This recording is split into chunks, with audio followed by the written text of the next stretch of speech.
Maintenant, nous allons passer à la table ronde qui est envisager les jardins partagés dans un territoire. Donc, ça va être un temps d'échange croisé avec des acteurs impliqués dans les politiques de mise en place de projets animés. Et de projets, point. C'est animé par Éric Prédine. Voilà, je vous dis vers moi, Éric. Donc, co-gérant de Salutaire une SCOP en Aquitaine et cofondateur du réseau national des jardins partagés, le jardin dans tous ses états. Voilà, allez vous installer. Donc, il y a Christophe Ferlin, directeur des espaces verts de la ville d'Annecy. Patrick Poppy, voilà, qui arrive, qui est membre de l'association des Jardins du Château dans Lyon 5e. Françoise Rostinck, voilà, Françoise arrive. Donc, Françoise, maire adjointe chargée de l'environnement et du développement durable à la ville d'Albertville. Et il nous manque Madame Seguin-Louise, chargée de mission du concours capital. Elle est là, voilà, très bien. Eh bien, je te laisse, Éric, œuvrer.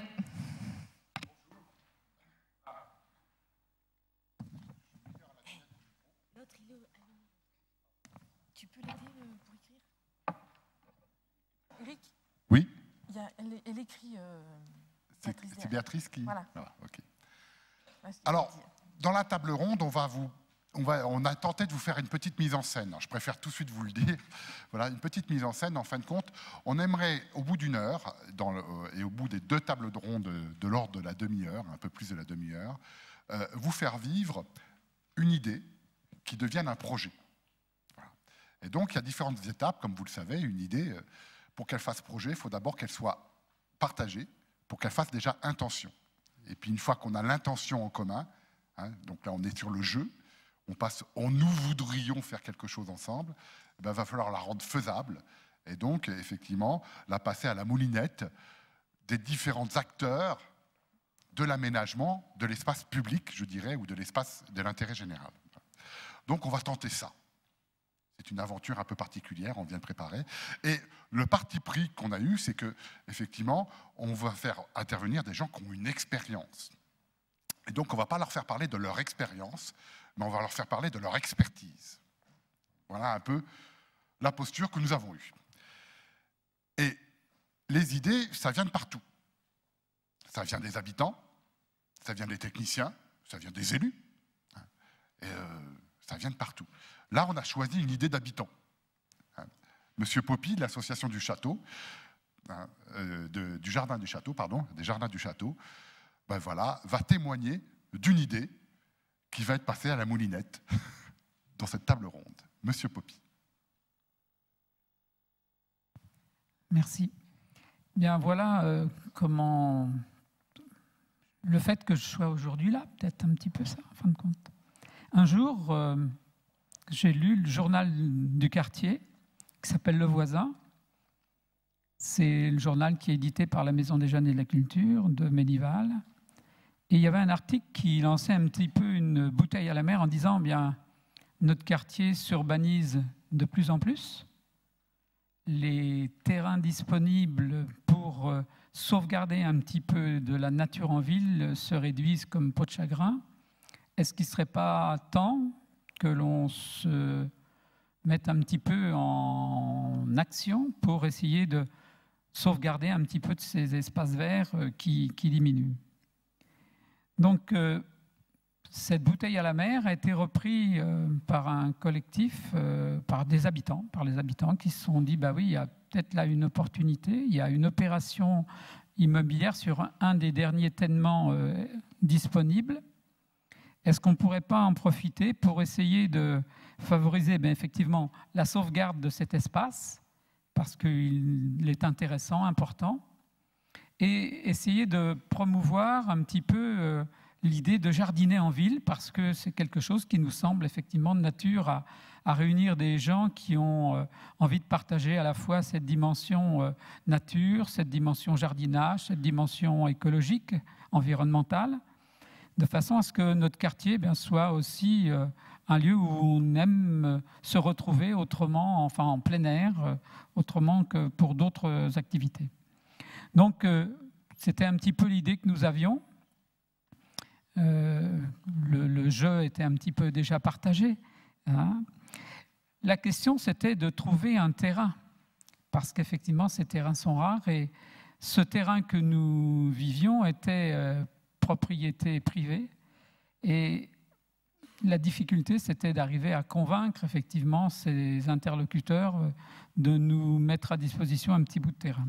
Donc en attendant d'avoir ce terrain, on a ajouté à cette idée l'idée de dire eh bien, il faut qu'on commence à exister, et donc si on lançait une opération de fleurissement d'une butte, comme ça, sur l'espace public, de façon à dire ben voilà, il y a déjà aujourd'hui des gens qui se préoccupent. Donc notre idée, c'était effectivement d'aller vers la création d'un jardin, mais en attendant, on s'est dit il faut qu'on fasse quelque chose. Donc l'association, elle s'est baptisée AJC, Association des Jardins du Château, et c'était de dire ben, il faut agir. Voilà, je vous soumets cette idée, à vous de nous dire si elle est réaliste et réalisable. Là, on a une idée qui part en fait, compte d'une personne. C'est mieux quand c'est branché. On a une idée qui part d'une personne qui est annoncée dans un petit journal de quartier. Hein. Elle fait son chemin. L'idée, c'est tout simplement de dire, ben voilà, on a envie de jardiner, on a envie de sauvegarder un petit territoire à jardiner, nous, habitants. Là, c'est une idée d'habitants, entre autres. Et pour qu'elle chemine, on se teste, on fleurit une butte, on fait un premier jardin. Et donc là, je vais interroger... qui c'est que j'interroge en premier? Ben, peut-être Madame Rostin, quand même. Vous êtes adjoint au maire au développement durable à Albertville. Vous avez eu aussi, vous, des idées en tant qu'élu et au développement durable. Hein. Et ce qui serait intéressant, c'est quoi, en fin de compte, l'intention d'une élue adjoint au développement durable par rapport, et en quoi les jardins partagés peuvent être utiles à votre fonction d'élu. Hein. Et qu'est-ce que vous auriez fait de cette idée?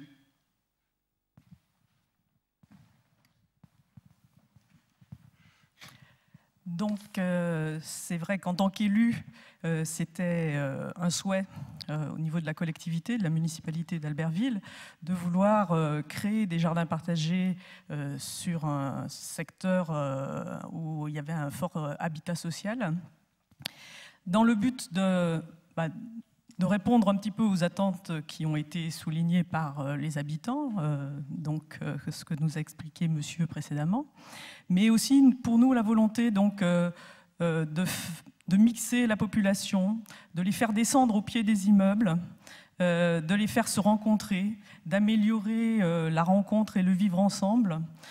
C'était donc quelque chose qui nous semblait très très important pour faire évoluer les choses au niveau de ce quartier. Alors, bon, on n'est pas là, si j'ai bien compris, pour raconter notre histoire, non, mais bien, hein, donc plutôt réagir par rapport à une proposition de jardin partagé au niveau d'une commune. Alors, donc pour nous, ça aurait été la difficulté qu'on a rencontrée, nous, c'était la mobilisation des habitants. Et donc, si des habitants venaient nous trouver, nous, ville d'Albertville, eh bien, on serait ravis de les accompagner pour accompagner donc, ce projet au mieux et le faire aboutir. Ceci dit, malgré tout, il y a un certain nombre de difficultés. Alors, il y a des personnes qui sont convaincues, qui connaissent ce que sont les jardins partagés et qui savent un petit peu ce que c'est et où on va mettre les pieds. Mais finalement, on a plutôt, nous, une culture de jardins ouvriers, jardins familiaux. Et donc, c'est la représentation que beaucoup ont dans la tête, aussi bien les habitants d'ailleurs que les élus, les techniciens. Et donc, il y a cette difficulté de faire comprendre, appréhender cette notion de jardin partagé autrement, avec un cadre qui n'est pas figé. Alors ça fait peur parfois aux élus, aux riverains des terrains qui peuvent être concernés, aux techniciens aussi parfois. Donc bon, un technicien répondra tout à l'heure par rapport à sa situation. Mais ça peut être donc un certain nombre de difficultés qu'on va rencontrer pour faire admettre cette nouvelle idée de jardin partagé. D'accord. Alors ce que j'entends bien, c'est que si jamais vous aviez eu l'occasion qu'un collectif d'habitants vienne vous proposer, vienne vous solliciter, grosso modo, sur l'aménagement de sauvegarder un petit territoire à jardiner, pour vous, ça aurait été que du bonheur en tant qu'élu, parce que, en fin de compte, l'idée de mobiliser les habitants est un peu compliquée dans votre posture, et là, ben, c'est déjà fait. C'est la première chose que j'entends. N'empêche que vous voyez quand même un risque, ou en tous les cas une difficulté à surpasser, si j'entends bien ce que vous venez de dire, c'est de dire oui, mais attention, il y a un collectif d'habitants, c'est ce que j'entends derrière, qui vient me solliciter.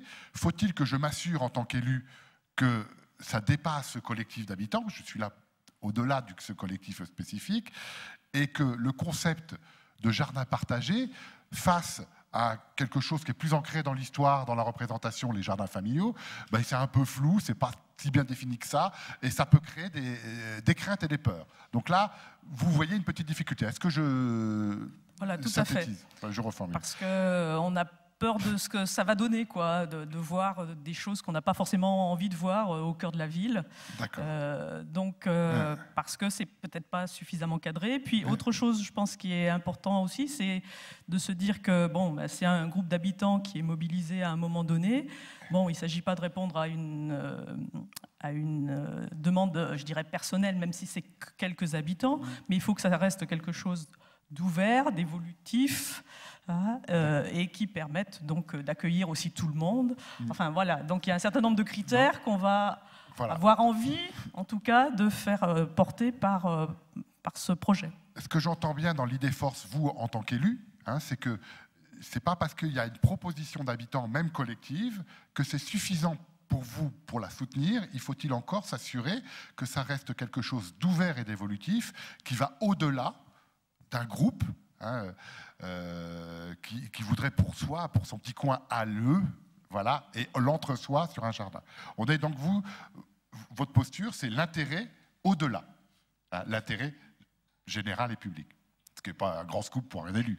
Voilà. Tout à fait. Ok, je vous remercie. Alors, monsieur le technicien des services espaces verts, monsieur Rostand, excusez-moi, excusez-moi, monsieur Fernin d'Annecy, et vous?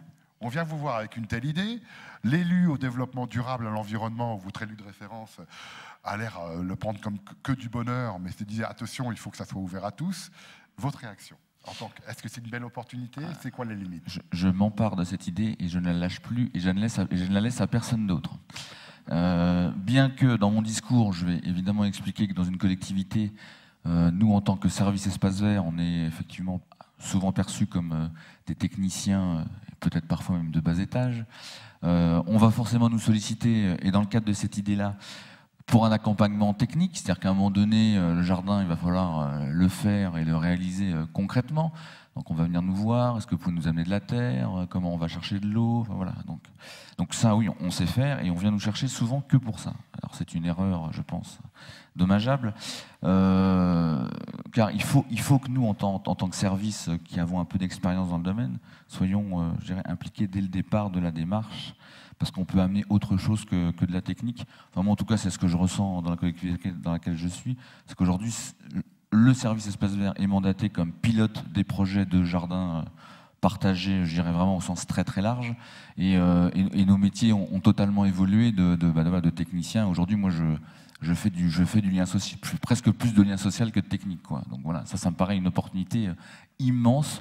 Alors évidemment, je ne le fais pas tout seul, et ça c'est extrêmement important.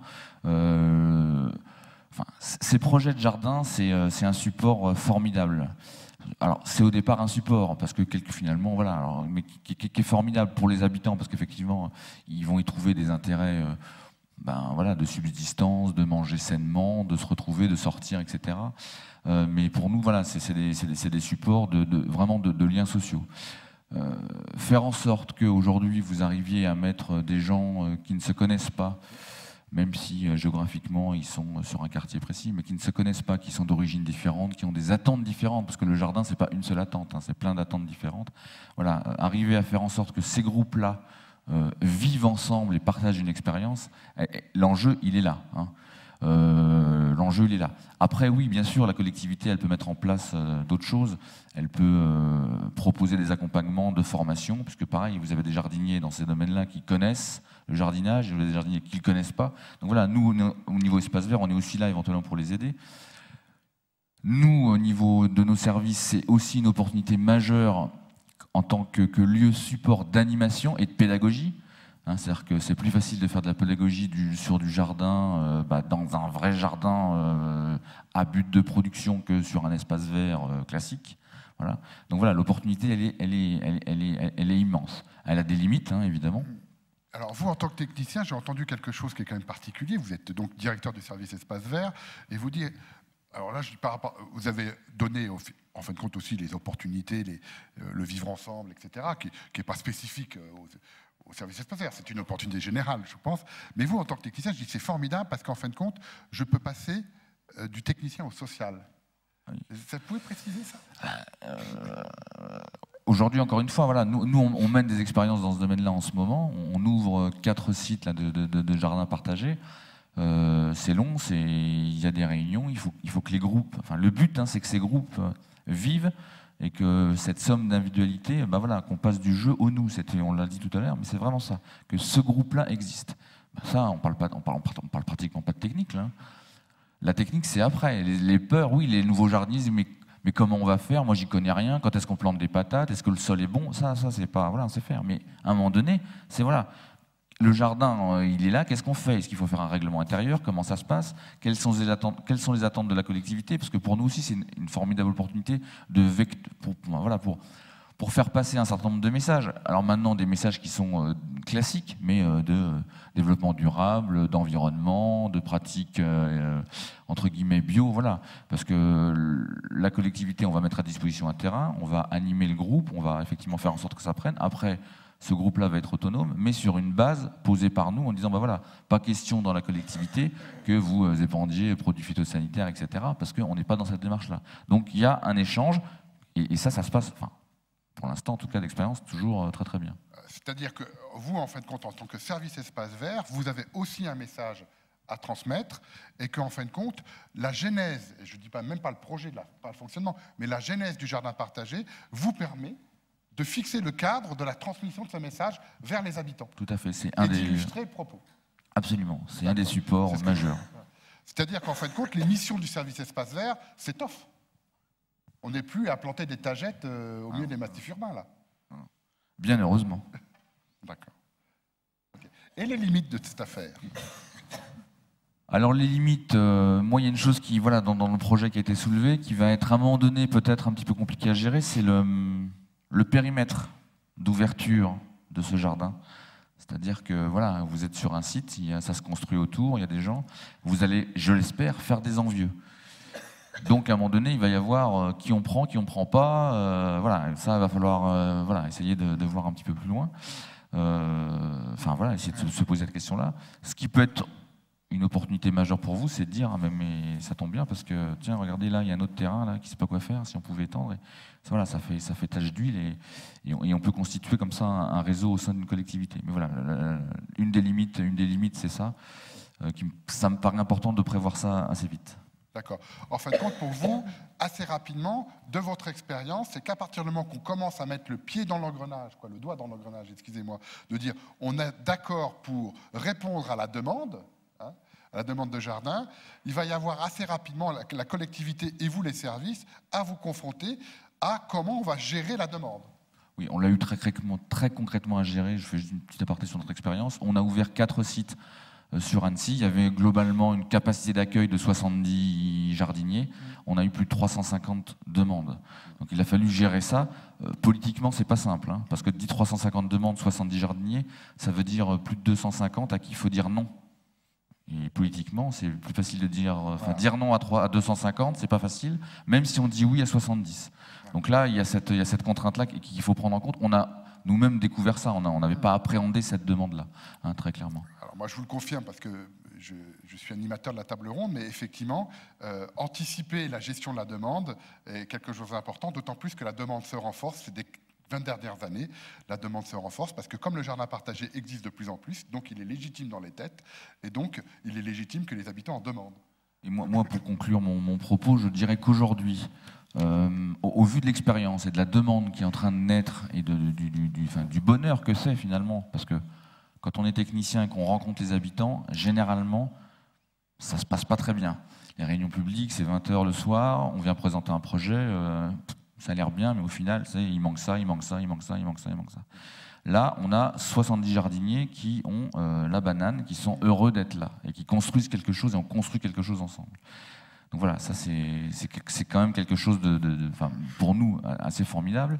Et là, aujourd'hui, la question qui se pose très clairement, c'est voilà, on est dans une ville avec pas mal de pression foncière, on arrive quand même à construire un certain nombre d'espaces verts ou à réaménager des sites, mais la question qui va se poser, c'est la demande sociale, elle est où aujourd'hui?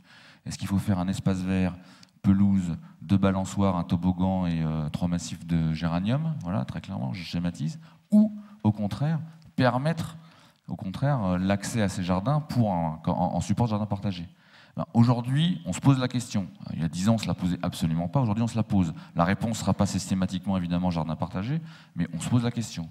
Voilà. Et ça, c'est quand même une évolution majeure, je pense. De votre métier. C'est-à-dire ce que j'entends, en fin de compte, dans les 2 opportunités que vous nous offrez, qu'offre, en fin de compte, l'idée proposée par l'association du château de M. Poppy, c'est au service espace vert, c'est d'étoffer qualitativement la réponse des services vers les habitants en matière d'espace vert. On sent bien que là, il y a quelque chose, un gros enjeu.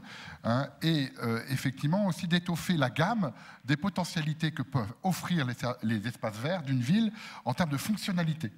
Et donc, par contre, ce que j'entends derrière, en 2 limites, c'est ça complexifie le métier du service espace vert parce qu'il se retrouve à quelqu'un qui est très fort dans l'aménagement et la gestion, mais il doit être aussi médiateur social.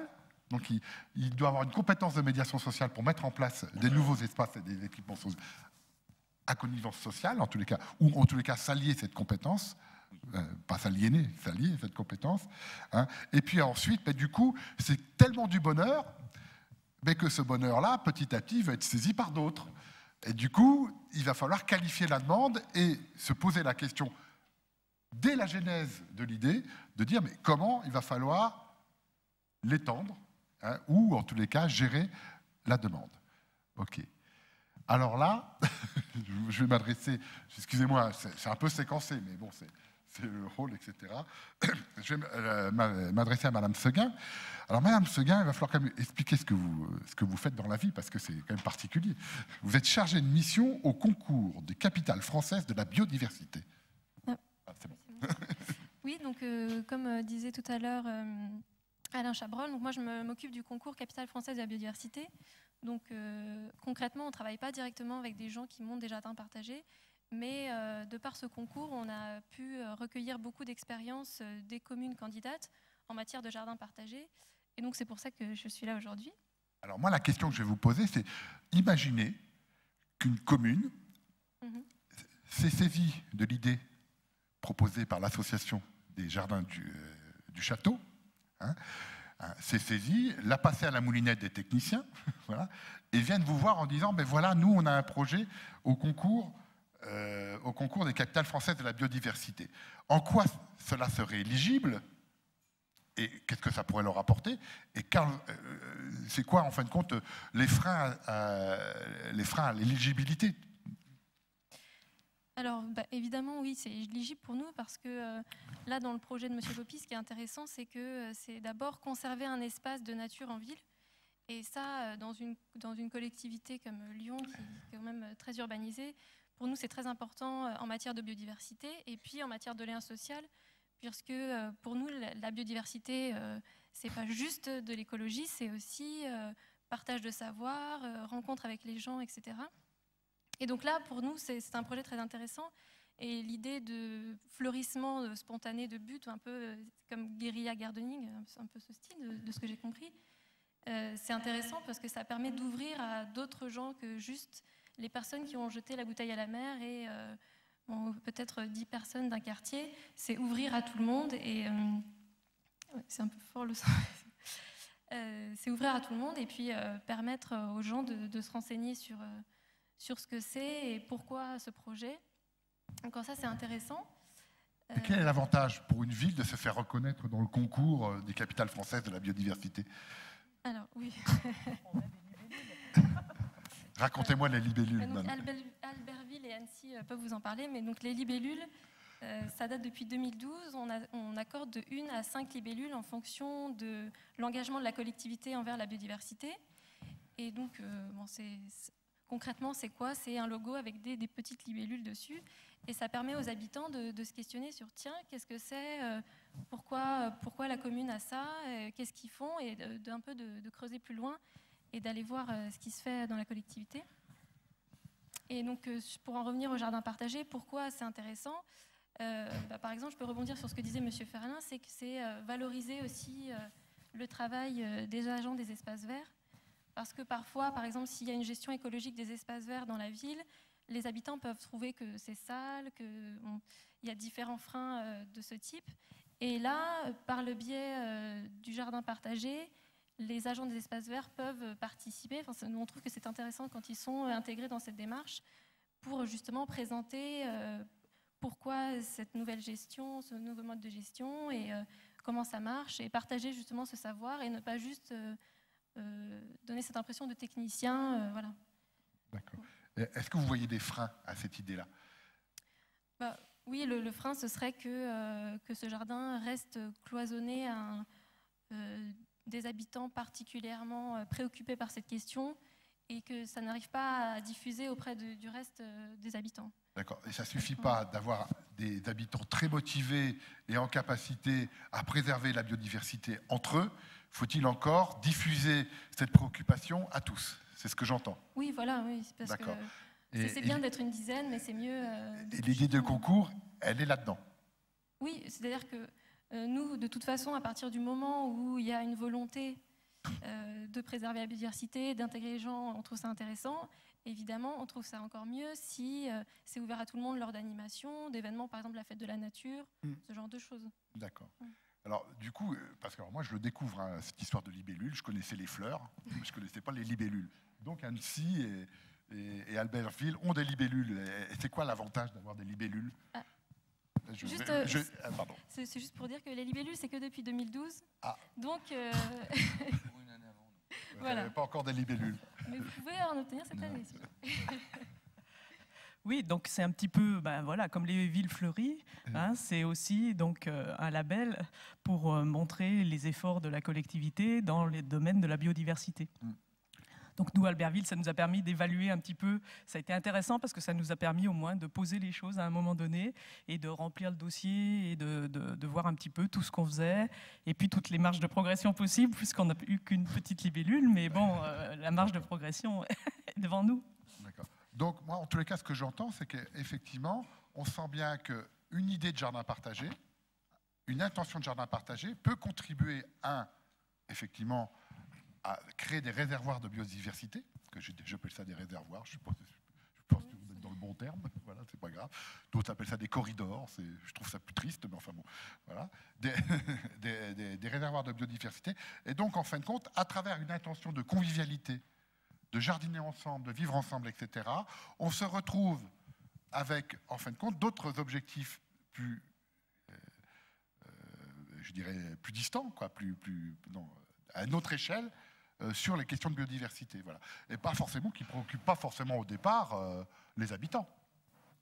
Même pas du tout, carrément. Alors vous voyez, juste pour arriver, on est à la fin, c'est que d'une idée qui part d'habitants, on arrive avec des volontés partagées, et on peut arriver à des volontés partagées à d'autres sens, en tous les cas dans le réseau des acteurs du jardin dans tous ces États, au niveau national comme au niveau régional, je pense, que si effectivement on va partager ces idées avec d'autres interlocuteurs qui n'ont effectivement pas les mêmes fonctions, les mêmes postures, hein, et que l'idée va pouvoir faire intention, et intention crédible, que si on a discuté effectivement des volontés en commun, des opportunités à saisir, tout en ayant conscience dès le départ des limites, et de les partager aussi, ces limites-là. Voilà. C'est un peu, je synthétise, la notion, en fin de compte, de c'est quoi les opportunités, mais ça ne suffit pas. Les opportunités, c'est aussi c'est quoi les menaces sur le projet. Allez, soyons directs. En vous remerciant beaucoup, parce que cette idée, on va continuer à la mouliner avec d'autres interlocuteurs.